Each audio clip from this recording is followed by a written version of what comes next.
Al Jazeera Podcasts.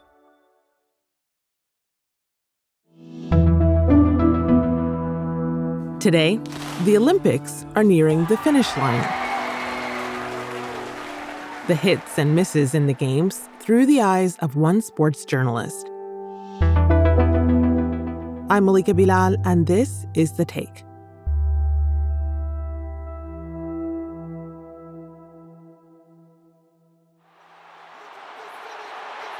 Couple of things that I loved. One was Snoop Dogg. It's a collab nobody saw coming. Rapper, producer, and actor Snoop Dogg and the Summer Olympic Games. The Snoop Dogg content for me was fantastic. And the big Snoop Dogg is here. Snoop's official. Secondly, Flava Flav sponsoring water polo. Lastly, Mongolia's uniforms. What? I want to buy those. You and everyone else. I'm Shireen Ahmed. I am a multi-platform sports journalist, senior contributor with CBC Sports. I'm also a university instructor at Toronto Metropolitan University, and I've won awards. That is a very modest way to say you are really good at what you do, and we're really happy to have you back on The Take. Welcome, Shireen. So the Paris Olympics 2024 are coming to an end, and a lot has happened. You wrote recently that feeling joy for athletes and frustration at officials is part of the job. So I want to start with joy. When 3 Black women stood on the podium together for the floor exercise in gymnastics. Talk to me about the moment you saw Rebecca Andrade, Simone Biles, and Jordan Chiles share the top 3 spots in the medal ceremony at the Olympics. Well, it was something that was absolutely beautiful and I think really poignant at the same time. But also Biles and Chiles bowing to Andrade for me was just such a recognition of camaraderie. Okay, set up this moment for our listeners in case they didn't see it. So it's like Biles, I think, and the team USA have won team events already. They've won gold. And what has happened here is there's a bit of a shift, and Biles comes in silver. And she had made a statement that Andrade was actually on her heels, and she was a little too uncomfortable, where usually she's quite ahead of the pack. And as such, Andrade won. And when she's about to step on the podium, Chiles and Biles, you can see them whispering something to each other across the podium. And you're like, oh, they're planning someone. And when I rewatched it, they were planning to bow to her. And they did. And then my heart just soared, because there's moments like this where you see Black athletes who have not had an easy go in a predominantly historically white sport. So to see them on the podium, supporting each other, taking photos together, taking selfies, biting the medals, there's some really lovely storylines that get to peek through. And this was one of them. Yeah. So your heart, my heart, and all of the internets, it appeared. That was a joyful moment. So let's pivot to talk about some of the frustrations that you have written about, some of the misses of the games. You've covered the Canadian women's football team for a long time, or soccer, as you call it in Canada, and we call it here in the US.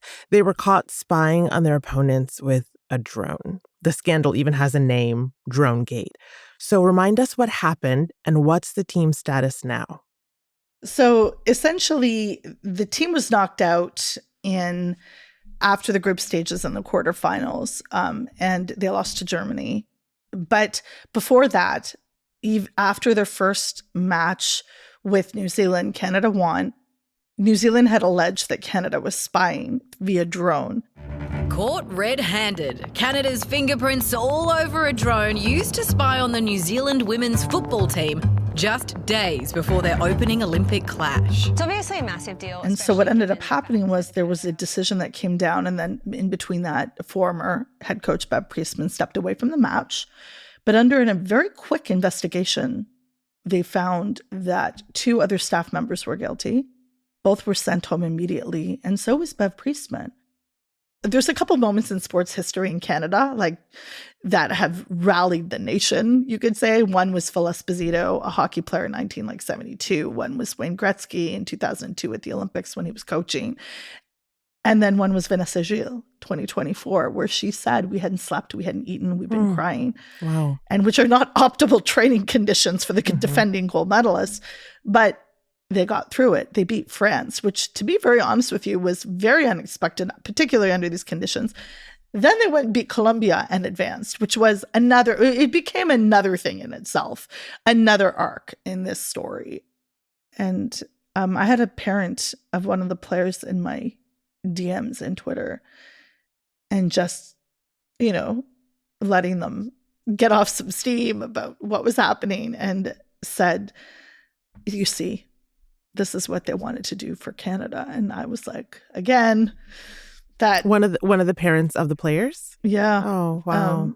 Yeah, it was pretty, I felt emotional. Yeah, of course. Knowing the story. Right. And, it'll be really interesting. And don't forget, the story's not done yet. There's still an internal investigation from Canada Soccer, who is cooperating with FIFA and the IOC to show what happened. Let's talk about another miss, or perhaps it's also a hit and a miss. It is the conversation around the Algerian boxer, Iman Khalif. She faced a worldwide wave of sexist comments and false accusations related to her gender. She is a woman. Now, we know gender policing is not new in sports, so tell us about Iman and what happened to her. So, essentially, Iman Khalif has been boxing for a while, has been boxing without any major issue for the last little while, and the last couple of years has been doing much, much better on the world stage. So there was a nasty rumor that started circulating that Iman Khalif was male or had high testosterone levels because of the fact that the International Boxing Federation, IBA, had previously failed her on a medical examination. Now, what some people may not know is athletes are still subjected to, in many sports, gender testing, but also testing for blood and, anti-doping and that kind of thing. But within that, Iman, allegedly by the IBA, which were not transparent in what kind of testing they didn't explain the process or give any further details, medically speaking or procedurally. They banned her. And so some media outlet got wind of that, which is true. She was banned, but there was no context afforded. Right. So very quickly, it started to spiral down right-wing media that she was a man. This young girl from Italy, a champion boxer, she got hit so hard she didn't know what the hell hit her. It's a person that transitioned. He was a good male boxer.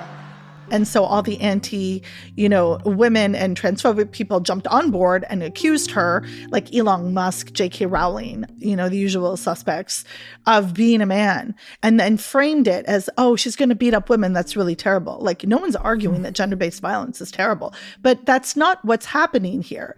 And shamed her in such a way that I'm astounded at her dignity. I'm actually astounded. And you asked me about joy in the beginning of this conversation, and I don't think this is a joyous moment, but I'm astounded, like literally in awe, how stunning she is with her grace in managing all this. This can be crushing. You become the subject of the world's conversation. This is a question that I ask myself. Why is this still happening?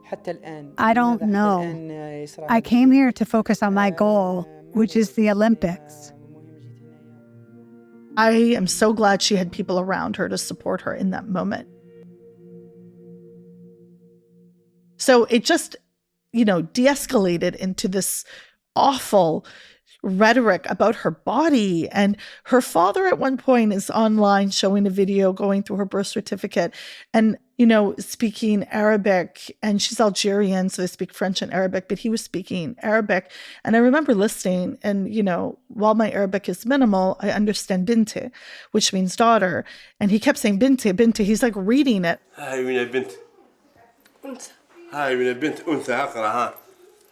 And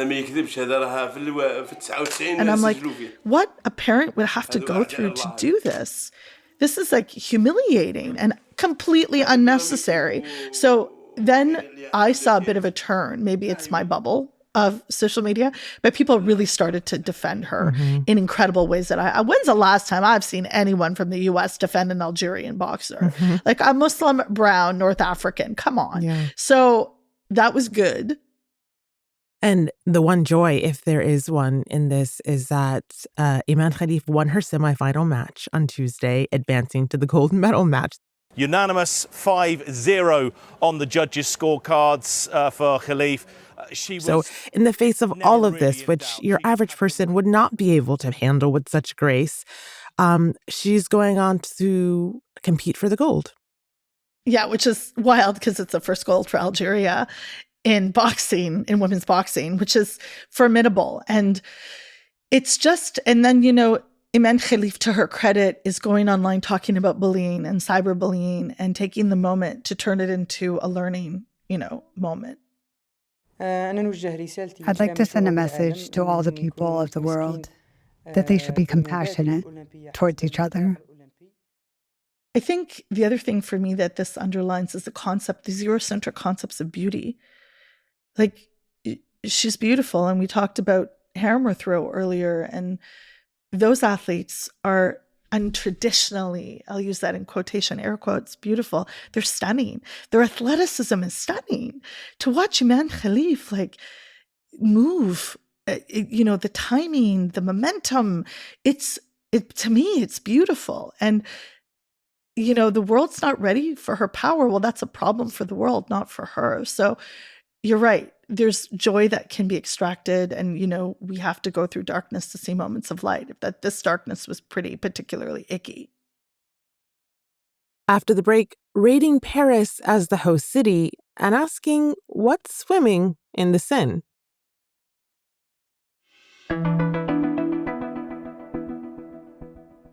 So, Shireen, let's talk about the host nation.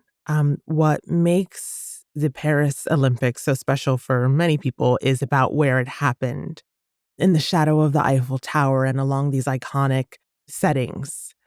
There have been concerns, though, about pollution, particularly in the iconic Seine River.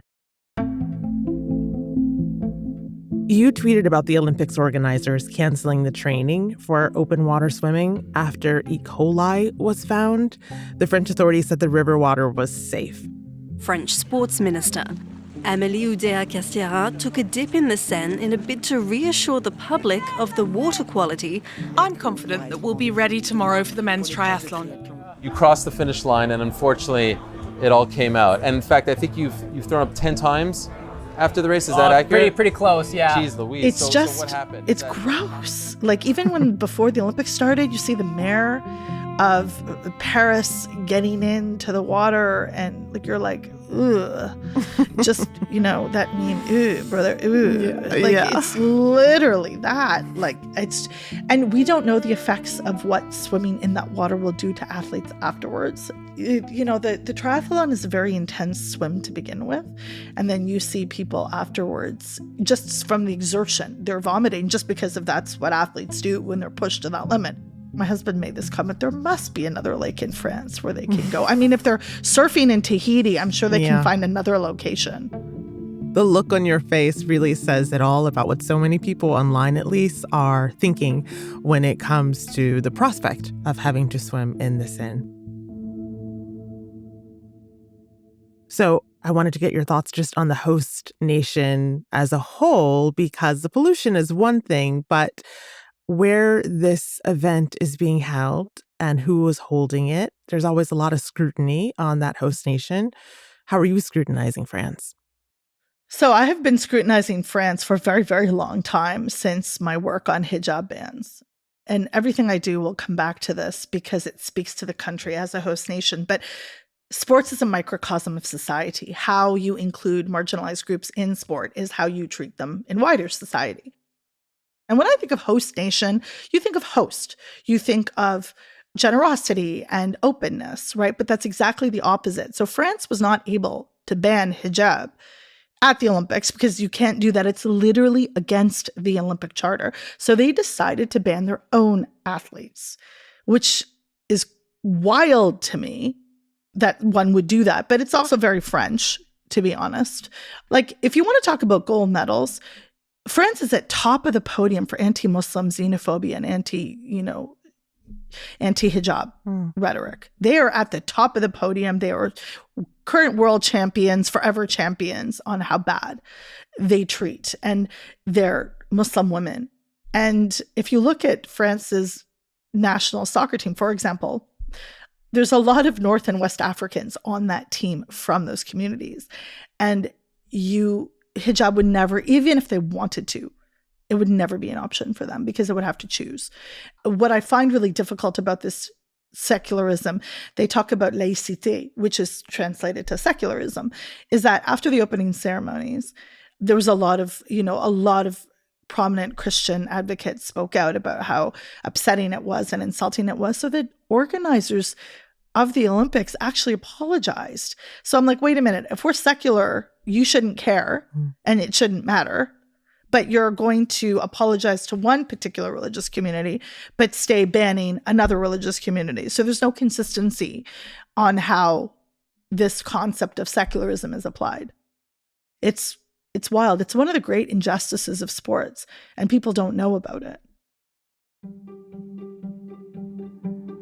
Well, Shireen, to wrap this up, you mentioned the opening ceremonies, and the artistic director who directed the opening ceremony is facing death threats now after the backlash to that. He is the artistic director for the closing ceremony as well. So when we think about the closing and looking back as these Olympic Games come to a close, what would you rate this year's games? How would you conduct your medal ceremony? I mean, the Olympics will always have fantastic storylines. Like, I'll always be a fan of sport and telling those stories. This was one to remember, certainly, particularly because I'm Canadian, all the chaos and drama that has ensued for my own country in particular. But also, there was a certain embracing of racialized women that I haven't seen before. And I will take that away. That's a bit on the joy column. And also seeing Palestinian athletes and having that country there that is in the middle of a genocide and a famine be represented by these incredibly steadfast athletes and is so important. I also love the refugee Olympic team, and I'm writing something on that. And those are the things that I think helps us shine a light in a sea of darkness. Which I find really profound. Now you're asking me about the closing ceremonies. I'm like, look, just make just a whole thing about Zinedine Zidane and I'll be happy. Just give me more Zizou and I will be happy. That's the only part of even more, and this is blasphemous and I really don't care, more than Celine Dion for me. I mean, absolutely, her story is amazing. Give me Zidane all day. That's all I need. Put in some Thierry Henry, do that whole thing. Okay. Just give me that. French footballers. Okay. That's the French footballer. He's my favorite athlete, one of them of all time. That's all I want. He's Algerian descent. He's Berber. Like, come on, that's what we want, which is also poignant because he's one of the greatest sport heroes of that country, from a country that's targeted by the actual country. This hypocrisy from France is just elite. But it'll be great to see what kind of drama comes out of. I mean, France is going to leave us talking. That's the one thing we can say. And that's The Take. This episode was produced by Khaled Soltan, Ashish Malhotra, Sarí el-Khalili, and Sonia Bhagat, with Amy Walters, Veronique Eshaya, Duha Mosaad, and me, Malika Bilal. It was edited by Noor Wazwaz. Our sound designer is Alex Roldan. Alexandra Locke is The Take's executive producer, and Ney Alvarez is Al Jazeera's head of audio. We'll be back tomorrow.